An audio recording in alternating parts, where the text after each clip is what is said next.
દેશમાં petrol, diesel અને રાંધણ ગેસનો જરૂરી માત્રામાં જથ્થો ઉપલબ્ધ, તો ઘરેલું એલપીજીના ઉત્પાદનમાં 25% વધારો થયો હોવાનું જણાવતું પેટ્રોલિયમ વિભાગ. સ્થિતિ પર નજર રાખવા અને જરૂરી પગલાં લેવા 3 સભ્યોની બનાવાઈ સમિતિ.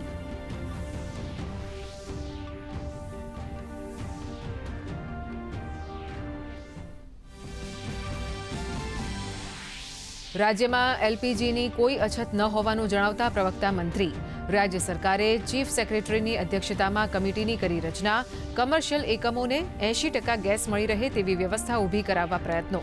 લોકોને અફવા ન ફેલાવવા પ્રવક્તા મંત્રીની અપીલ.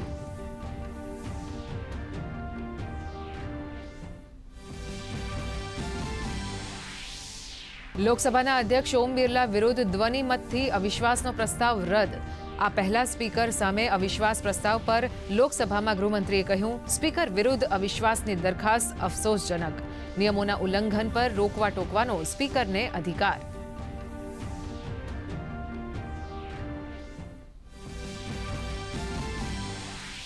પ્રધાનમંત્રી નરેન્દ્ર મોદીએ કેરળમના અર્નાકુલમથી દેશવાસીઓની સુરક્ષાને ગણાવી એનડીએ સરકારની પ્રાથમિકતા. કહ્યું, યુદ્ધમાં ફસાયેલ ભારતીયોની સુરક્ષા માટે પ્રતિબદ્ધ. પીએમએ એનડીએફ અને યુડીએફ પર સાધ્યું નિશાન. કહ્યું, કોંગ્રેસ લેફ્ટ અરાજકતા ફેલાવવાનું કરી રહ્યા છે કામ.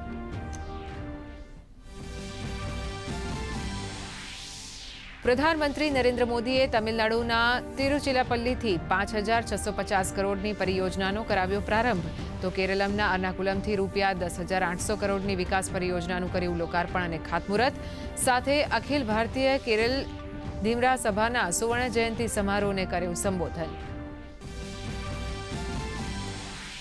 રાજ્યમાં માર્ચ મહિનામાં ગરમીએ તોડ્યો રેકોર્ડ. 41.9 ડિગ્રી મહત્તમ તાપમાન સાથે રાજકોટ સૌથી ગરમ શહેર. વડોદરામાં 41.6 તો અમદાવાદમાં 41.2 ડિગ્રી તાપમાન. રાજ્યના 10 શહેરોનું તાપમાન 40 ડિગ્રીને પાર. લોકોને તાપથી બચવા જરૂરી સાવચેતી રાખવા અપાઈ સલાહ.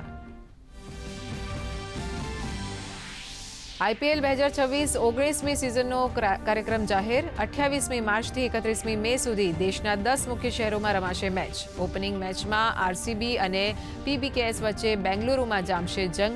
ટુર્નામેન્ટમાં પ્લે ઓફનો 26મી મેથી થશે પ્રારંભ.